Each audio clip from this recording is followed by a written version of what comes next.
Don't even finish the sentence. I'm Angela Duckworth. I'm Stephen Dubner. And you're listening to No Stupid Questions. Today on the show, what can you do to make boring tasks less tedious? I quit. I'm not going to pay taxes this year.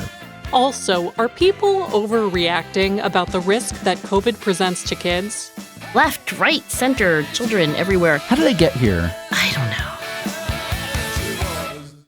Angela, I realized something about myself recently. It's fairly troubling, and I'd like to run it past you to see if you can fix me, because you're good at that. No problem. I am often in a rush to get things done, and it's not a good feeling. It means that whatever I'm doing won't be done as well as it maybe ought to be done. But what I realized is that I only rush through things that bore me. Like what? It could be a task like paperwork or bill paying, but it's not just really prima facie boring stuff. It could be a meeting or even a conversation with a loved one or friend that could bore me. I could be driving somewhere. So there are potential downsides to rushing in all those circumstances. With the paperwork, I might make a mistake. With a meeting or a conversation, I might irritate people. If I'm rushing while I'm driving, I could get in a wreck. And I commonly have people tell me how rushed I seem and that I should just slow the heck down. But I was thinking about this because when there's something that I'm really engaged with, I'm not in a rush at all. I luxuriate in the process. So if I'm writing something that I really care about, zero rush. So my question, finally, is this. Assuming that I can't simply eliminate from my life all the things that bore me, which would be optimal. Much as you try. What's a better way to deal with that? Is there any way to get unbored with boring tasks? I think there is a way to get less bored with boring tasks. I'll take that. But let's get there by understanding the psychology of boredom. And if I wanted to put a positive spin on it, let's understand the psychology of interest. Ooh. Roughly speaking, they're opposites. So when you're bored, you're uninterested in what you're doing. I have to say, I am not bored right now. I am interested. I actually find the topic of boredom, and especially the topic of interest, the most inherently interesting, non-boring thing there is. Wow. We've all experienced this pernicious emotion, boredom. If you graph emotions on these two axes that are typically used to understand all emotions, there's energy and there's positivity. Like joy, it's high energy and it's super positive. And then if you talk about being terrified, that could be high energy but really negative. And boredom is low energy and negative. It's way off in the corner by itself. Poor little boredom. So what is going on when we're in that emotional state? And why are we not in interest, which is an emotional state that is high energy and positive? I think the best research on this is being done by a professor at University of Florida named Erin Westgate, who is a young psychologist. She's written compellingly about a theory of boredom that says that we experience this emotion like we experience any emotion for a functional reason. It's supposed to signal us to go do something else. So when there's something that's boring me and I'm rushing, I should just stop and say, I quit. I'm not going to pay taxes this year, right? That's what you're saying? I mean, probably the smartest thing is just get somebody else to read your taxes. That's why God made tax accountants, and someone else to read your contracts. That's why God made lawyers. But the boredom itself, there's two things that are wrong when you're bored. One is that the difficulty level could be off. So either you're doing something that's just too easy or too hard. Imagine you're playing one of those video games before we had all these algorithms to put you exactly in the sweet spot of difficulty. Like you're just on one of those early screens on Space Invaders and you're just like, oh my God, I can get through the first 20 screens and not make any mistakes. So that's boring. But it's also really boring when you're playing a game, or I always think about this when I remember what it was like to be in physics class. I got bored because it was too hard. It's like, let me explain the wave quantum theory of light. And I was like, what? The second criterion for what happens when we are triggered to feel boredom is that you're not learning. The difficulty level may be okay, but the task itself is not relevant to any of your goals.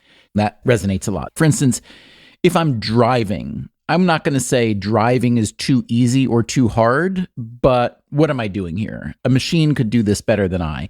If it were, however, a driving test or task or engagement where I'm having to figure out new systems, new methods, then it becomes more intrinsically interesting and I would be less bored. So yes, I like your two criteria. Aaron Westgate's criteria, just to be fair. But I realize that probably it's better to say that it's either too easy or too hard, or it's not goal relevant. Learning is one goal that we have, but there could be other goals. Say, for example, just take a hypothetical, that you have to put this bottle cap on top of this dowel, and it's just the right difficulty. It's not too easy. It's not too hard. And every time you do that, I give you $1 million. Ooh. You may not be learning a lot, but Not bored. you're not bored. So I think that the two criteria then for something to be interesting is that the level of challenge is just right and it's relevant to your current active goals. And it pays $1 million. It pays $1 million. Okay, wait. I'm starting to have an idea for all the things that bore me. Driving, doing taxes, having conversations with people that I don't find so interesting. Are you willing and able to just pay me $1 million anytime I have to do one of those? Because that would solve it all. You know what's funny about this hypothetical is there is a very strong payment incentives, external rewards, bad camp of psychology. And this is the camp in psychology that probably does the most research on interest and on what's called intrinsic motivation. So I think what I would say about getting paid $1 million for every bottle cap that you can balance on the end of a wooden dowel, I would say, trust me, that person's not bored while they're doing that for as long as you can keep up the payments. But after $100 million, you're like, do I really need to balance another bottle cap on a dowel? You can keep somebody pretty interested for a long time. But I think what the intrinsic motivation psychologist would say is that the best kind of motivation is not when it has an external reward, but actually when the activity itself is enjoyable. And there is some suggestion of, I say suggestion because I don't think this is rock solid evidence, that when we do something as a means to an end, it is less fun than when we frame it as an end in itself. So I don't want to use the $1 million a minute example as the platonic ideal of being interested. I just want to say, though, that goal relevance, is this what I want to achieve to reach the goals that I personally care about right now? If the answer is yes, and the difficulty level is right, you are super engaged. What about drugs? Whenever I have to do something that will bore me, should I just get super high on drugs? And I ask this because I remember once I was talking to a friend who does architecture and interior design. So she would renovate these apartments in New York City. And she came to this one apartment one day. She said, "Oh, I can tell the guys who hung the shades were really high today." And I said, "What do you mean?" She said, "Well, they're high every day, but they were really high today because they're super crooked."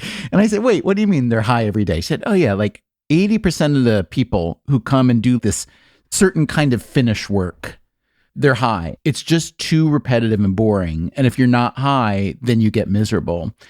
And I was really taken aback by that because the work that I do, I don't think I could do it if I were not fairly alert or unhigh, whatever the opposite of high is, low. But it did make me realize that there are definitely different sorts of tasks that allow for different mental states for completion. So the next time I have to, let's say, do my taxes. I thought you were going to go the caffeination route. I did not expect marijuana there, only because many people, including me, will regulate their attention level using caffeine. Like, oh, I'm getting really tired and bored. I'll have a shot of espresso. So wait, you're not recommending I get high to do my taxes next year? Yeah, I'm going to just go out on there. That said, a very prominent psychologist whom I will not name, no matter how much you pay me. Because he or she is a stoner, you're saying? Pretty much. And I'm not even going to reveal the gender. Just say the name real quiet. It's only us talking. I'm not going to even whisper it to you. Nobody else is listening. Now I feel like I'm in a horror movie. This is getting scary. Is it Danny Kahneman? Not going to tell you who this psychologist was. Is it Adam Grant? It's definitely not Adam Grant. But this prominent, highly published psychologist. Highly published. When I asked this psychologist, how are you so productive? How have you had so many brilliant ideas over such a long time? Swore up and down it was from getting high every day. And that didn't make you take one tiny step back and say, hey, maybe I should be getting high all the time. No, I really did not see my entire potential revealed. I stuck to caffeine. So you can use drugs. There's also mindfulness as a practice to essentially have more understanding of your attention. To me, what victory is that you notice when you're bored. Like, I teach this class to teenagers on Thursday nights, and one of them asked me about getting bored in class. And I said, I think the golden opportunity you have when you're bored is to notice that you're bored and to get a little bit curious about the fact you're like, oh, I wonder why I'm bored. I wonder if this is too easy, or maybe it's too hard, or maybe it's completely irrelevant to anything I care about. And then you might ask, hey, I wonder whether maybe there is a way that it could be connected to something I do care about. And there's this research by Chris Hulleman. He's a psychologist at University of Virginia, and he calls it the making connections exercise, where you write down all the things that you're doing in school. So he's done this mostly with students in middle school or high school. And you're like, oh, I'm learning about pronouns or whatever. I'm learning about Boyle's Law. And then you have to make a list of all things you actually care about. Like, I care about skateboarding. I care about music. And then you have to draw lines. And it is shown to reveal to you connections that weren't at first obvious, and to increase interest and engagement and performance. I don't know if this is going to work for taxes and proofreading and legal contracts or things that you have reflected on and have decided, nope, totally don't want to do it. But I do think the first step of noticing and then deciding what to do is the generic advice I would give. There's one more, I guess, state of being that I wonder if it's worth exploring, which is the notion of flow. The flow state sounds like a good place to be, especially for things that aren't naturally enticing and engaging. So if that's the case, how can I trick myself into getting into some kind of flow state for things that bore me? Well, let's begin with what the flow state is, because not everyone knows the work of Mike Csikszentmihalyi, who actually passed away just recently. And he coined the term to describe the psychological state of complete absorption. I mean, maximal interest. So interested are you in what you're doing that you don't even notice the passage of time. Csikszentmihalyi called it the optimal state of being. I don't know that Csikszentmihalyi would say that you could take doing your taxes or something else you find to be tedious, that you could turn that into the exact opposite. In fact, Csikszentmihalyi found that the flow state is extremely rare. Some people have never experienced it at all, and the people who do experience the flow state often will tell you that it comes unbidden and unpredictably, and that maybe in their life they've only had a half dozen occasions of true, pure flow. Is the notion, however, if one can experience the flow state, that one can capture the feeling and maybe the steps that led up to it and then replicate it and experience it more often? I do think that people who have experienced flow are always chasing it, like a beautiful stranger that you're always looking for in a crowd or something. I experience the flow state occasionally when I'm doing a talk, when I'm doing public speaking. I guess the only other time that I would experience the flow state is writing, but usually I don't experience the flow state in either of those activities. What about you? I do think back to the first book I wrote, on which I was actually a ghostwriter.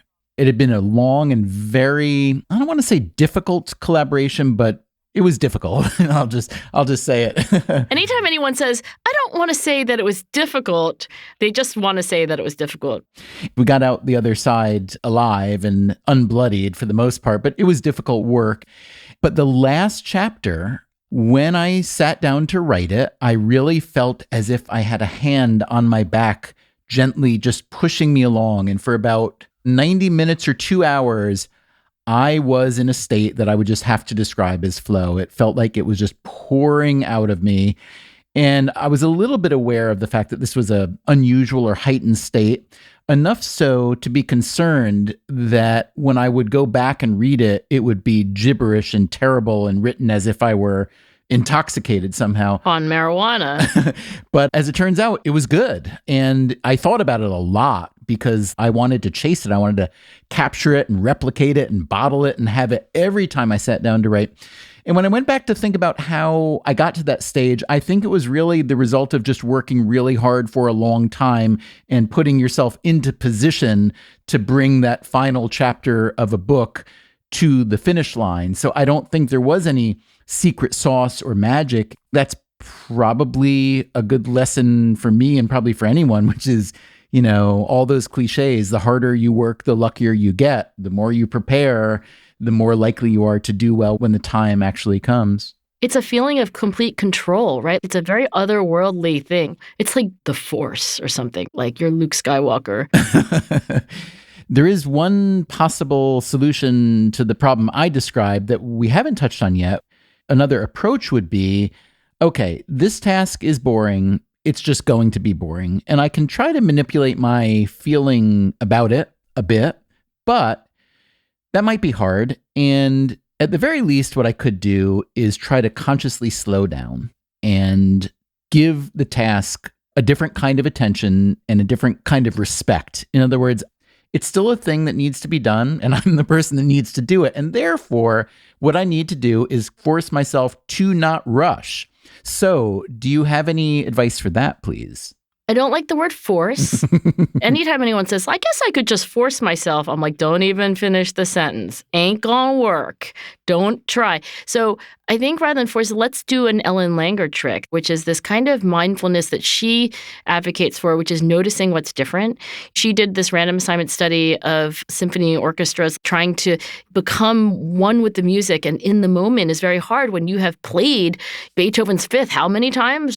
And the experiment says this time really try to notice what's different about this audience. What are you thinking about today that would make this different? So like, here's a script that I have to edit. And I know that it's not the most interesting thing I have to do today, but I wonder what's different about this script. I like that. It reminds me of something you taught me long, long ago. I think this came from your work on grit, which is the notion of substituting nuance for novelty. If I want to get deeper on something, it's not a new pursuit, but there is a nuance that I haven't explored yet. So if I were playing in that orchestra and, I've played the Fifth a million times, maybe I take a little bit of a different approach and it sounds like, is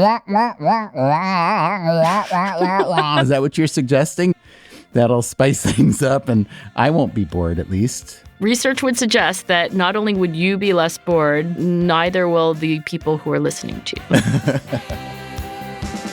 Still to come on No Stupid Questions, Stephen and Angela discuss how Americans deal with high-risk decisions. Whenever there's a van with no windows and someone's dangling candy out of it, get in the van.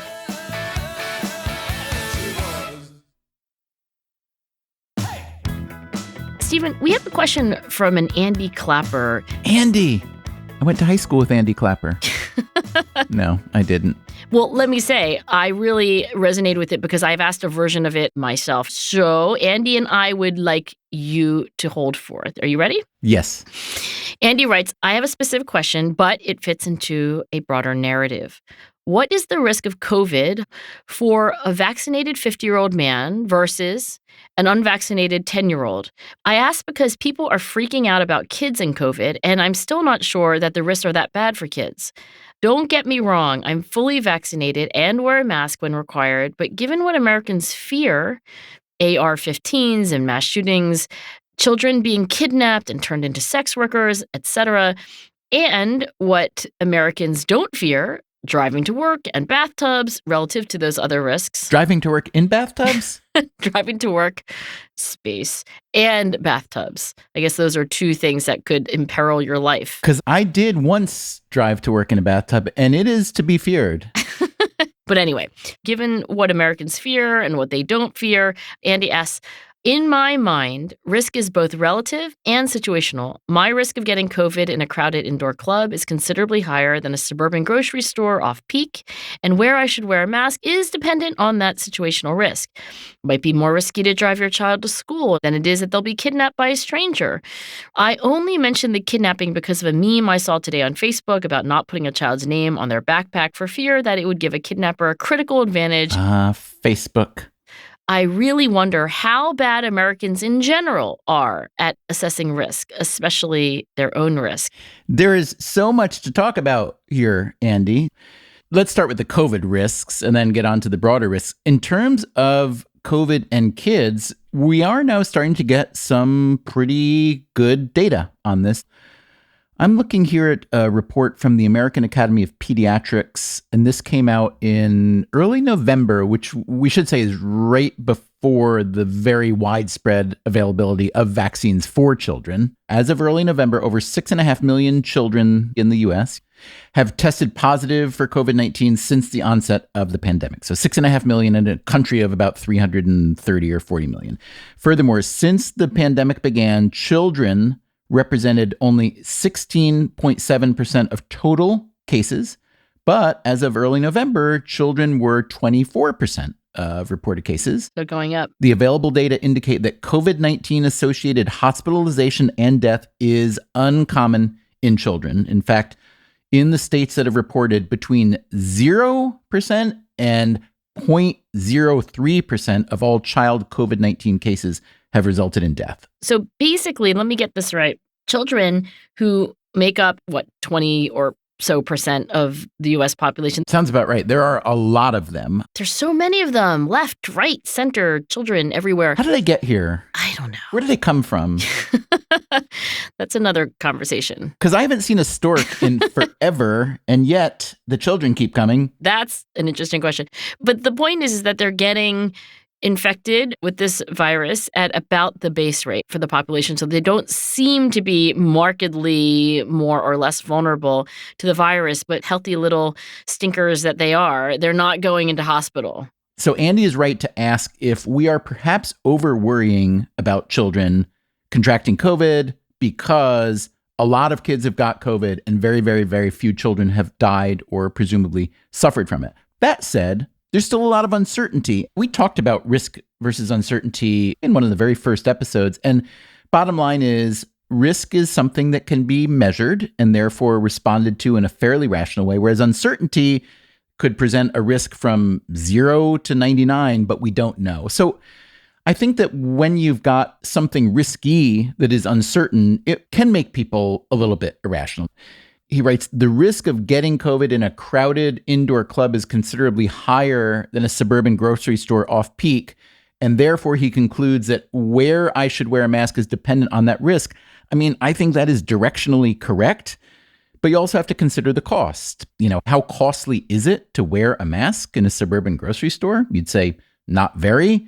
And then what is the potential downside? And this is where I think the risk is often an externality. You could be carrying the virus and give it to someone else that you don't know, and that person then bears the cost of that. And I would say that as bad as humans are at assessing risk generally, we're also really, really bad at acknowledging negative externalities. My pollution, my noise, etc. If I'm not directly affected by it, I tend to think it's invisible, whereas in fact, there are people on the receiving end who think it's not invisible at all. Right. I remember seeing this poster a lot. My mask protects you. Your mask protects me. And thinking, I like that poster, but also I do wonder how much it works. I love the altruism, but I think people are especially motivated when my mask protects me, your mask protects you. One difference, I think, between Americans and others is that a lot of our risk assessment is driven by the media we consume. And American media is really, really, really good at hyping risk. Back in our first Freakonomics book, we did write a bit about how most people are pretty terrible at assessing risk. And one example we used is, let's say that you have a child and the neighbor has a child and you send your child to play at your neighbor's house. Which should you be more scared of? If your neighbor has a swimming pool or a gun in their home. Now, this is a hard measurement because, first of all, there are a lot more guns in America than there are swimming pools. Wait, really? Oh, yeah. By a lot? Well, keep in mind, one person can easily own more than one gun. Not many people have more than one swimming pool, but there are estimates that there are between maybe 3 and 500 million guns in America. Oh my God. So roughly one for every person and then some, whereas I don't have a swimming pool. I live in Manhattan. Do you have a swimming pool? I do not have a swimming pool. 0% of Americans apparently have a swimming pool in a sample from 2 people. Exactly. But the risk of a child tragically dying in a swimming pool accident is substantially higher than a child dying in an accidental shooting. Now, think about it, though. If a child were to die tragically in an accidental shooting at the neighbor's house, it would make the news typically. Yeah. And then millions of people hear about it. If a child were to die just as tragically in a backyard swimming pool, typically it doesn't make a news. So our fear or our assessment of risk is shaped very strongly by how much information we get about those things. So I don't blame Andy for thinking that a lot of people spend a lot of time fearing the wrong things. He mentions kidnapping. I've written in the past about how much we generally fear strangers. And this is a theme that goes back deep into our philosophical and religious past, the fear of the stranger, because they are different. But if you look at just a little bit of evidence on when bad things happen, who does it happen among, it's very sobering. I'll read you some data from the U.S. Department of Justice. In the U.S., the ratio of murder victims who knew their assailants to victims killed by strangers is about 3-1. So 75% of murders are somebody you know. Now, if you look at child abduction, as Andy said, there's a Facebook story going around about don't put your kid's name on the backpack because someone can say, hey, Trevor, come here, get in my van.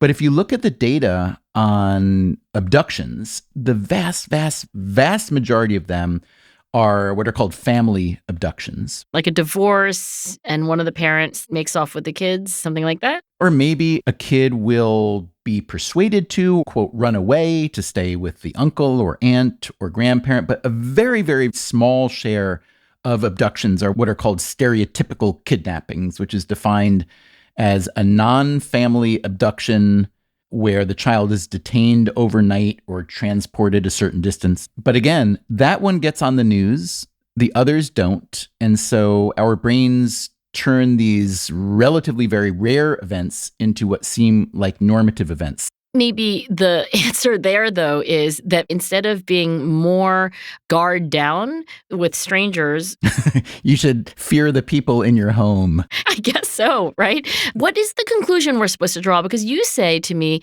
Angie, we probably should be less cautious than we are about our children talking to strangers. But I want to ask you, Stephen, is that what you did? Did you tell your kids, go and accept ice cream cones from just anybody on the playground? Whenever there's a van with no windows and someone's dangling candy out of it, get in the van. Yeah, get the candy first, then get in the van. Close the door behind you. I mean, you're dealing with low probability, but very, very, very, very high impact events. Black swans. So of course it makes sense to be cautious and to be sensible, but you could argue there's a great cost to over-fearing everything, to over-assessing risk in many elements of your life as well. That's, I think, the point. So I empathize with Andy's feeling that people are wacky when it comes to risk assessment. But, I think that fear of COVID and the risks of COVID present an opportunity for all of us to assess how we think about risk and uncertainty. Because it is a fact that we tend to be more scared of these high-profile, rare events like a terrorist activity or a mass shooting or a kidnapping than we are of things that are actually much more dangerous. But also, I think there's an issue of control. When there's something that's out of your control, it seems riskier. Look at the risk between flying in an airplane and riding in a car. Most people think of the airplane as a dangerous thing. The fact is, if you look at commercial airplane crashes and deaths associated with them, especially in the US in the last even 20 years, it's very, very rare. Cars, meanwhile, we have a steady death march of somewhere between usually 30 and 40,000 people in the US alone dying in car crashes every year. Now, granted, a lot more people are in cars every day than in airplanes. But even accounting for that? Look at it this way. If the average airline pilot flew their plane the way the average driver drives their car, there would be a lot more plane crashes, I hate to say. Or like a Philadelphian drives their car, right? Then there'd be no planes left. I was talking to Barb Mellers, who is, as you know, a behavioral scientist, and she's at my university. We took a walk recently, and she was talking about how there's a component of risk assessment that is calculating. It is cognitive. It's like a math problem. And that's how economists have tended to study risk perception and risky decision making. But she points out, and I know this insight also has precedent, some other folks who have studied risk, including George Lowenstein, Elke Weber, and others, they talk about the emotional side of risk taking and this idea of risk as a feeling state. You know, even though the economists focus on the probabilities and like what does someone prefer given the math, it seems like decision making very often is actually driven much more by the emotion. And when you say the swimming pool versus the gun versus all of these scenarios, I mean, they do have different levels of emotional color to them. Right. And I do think that might be warping our decision-making under risk. There's a fellow named Peter Sandman, who at the time we wrote about him was a risk communications consultant. I think he mostly worked with firms and other institutions that had problems and were trying to tamp down the problem. Like if you run a grocery or a hamburger chain and your meat is found to have E. coli, he needs to figure out how scared are consumers and what do you do about it. And he made the argument that risk, in the public perception of it, that risk equals hazard plus outrage, but that outrage and hazard aren't equally weighted in this equation. He said that when hazard is high, but outrage is low, that people underreact. So you could say heart disease. The hazard is really high. People don't get mad at their hearts for betraying them. And so they tend to not have the lifestyle and diet and exercise that they perhaps should. But when hazard is low and outrage is high, like a mass shooting or a terrorist attack or a child kidnapping, they tend to overreact. So that goes to your point about how emotion drives the way we receive it. Maybe outrage is really driven by surprise, like whether you're expecting this to happen or not expecting it to happen. But I think the reason why we have all this emotion around risk is that we don't want to die. There's a machinery that we've inherited through evolution to make us fear risk. And yet, interestingly, a lot of what Andy was talking about is in fact about lessening our behavior against COVID and feeling like it's not that dangerous. It's not that big a risk that we'll die. Well, I think the problem here is you don't know whether you're on the underconfident or the overconfident side. And who has the time, by the way, to, die. No Time to Die, by the way, excellent film. Love Daniel Craig so super much. Who has the time really to pour over information? I mean, I do thankfully have friends who do this for seemingly a half-time job. They're like, oh, do you know what the rates are like in Miami now? I was like, no. But I have a completely different solution to all of this. And it's not very American. I think we need governments and institutions to sit in rooms, make the calculations, figure out the trade-offs, read the Academy of Pediatrics reports, and then tell us with much more clarity than is generally done in the United States what to do. I just want them to tell me what to do. What do you fear most, Angie? Or let me rephrase, can you cite a fear that you have that in the cold light of day you think might be irrational? I got goosebumps when you said the risk of dying in a plane crash. I was like, ooh. Wow. I have other fears, but I really, really, really don't want to die in a plane crash. I just feel like if you remember the last time you took a roller coaster ride, you know that feeling when you go over the top and then you drop? I super hate that feeling. And when I imagine dying in a plane crash, I'm like, oh my God, you just have that feeling and you're probably peeing on yourself and it's just terrifying. And then probably at the end, it hurts a lot because, you crash. So anyway, you asked about my risk fears and that would be a big one. Now, the good news is that's a pretty sensible fear. Is it? You said it was very unlikely. But you can see why it's scary. It's not like you're scared of left-handed people. Yes, I'm not scared of my husband and the other left-handed people. Like I am. They're the worst. Don't trust them. This episode of No Stupid Questions was produced by me, Rebecca Lee Douglas. And now here's a fact check of today's conversations. In the first half of the show, Angela mentions a study by psychologist Ellen Langer, where mindfulness techniques were taught to members of an orchestra. Angela references Beethoven's Fifth Symphony in her description, but the experiment didn't involve Beethoven at all. The study actually focused on 3 pieces: Brahms's Symphony No. 1, Polonaise from the opera Christmas Eve by Rimsky-Korsakov, and March of the Toys by Victor Herbert. Later, Stephen and Angela discuss the relative danger that swimming pools and guns present to children. Stephen estimates that there are between 300 and 500 million guns in the United States. This is correct. There are an estimated 400 million firearms in circulation in this country, making it the most heavily armed society in the world. Stephen and Angela fail, however, to come up with an estimate for swimming pools. According to the CDC, there are about 7.4 million swimming pools and about 5 million hot tubs in residential or commercial use across the country, so about 1 swimming pool for every 54 guns. Finally, Angela jokes that if pilots drove airplanes like Philadelphians drive cars, there would be no airplanes left. It does appear that folks from Philadelphia aren't the safest when it comes to driving.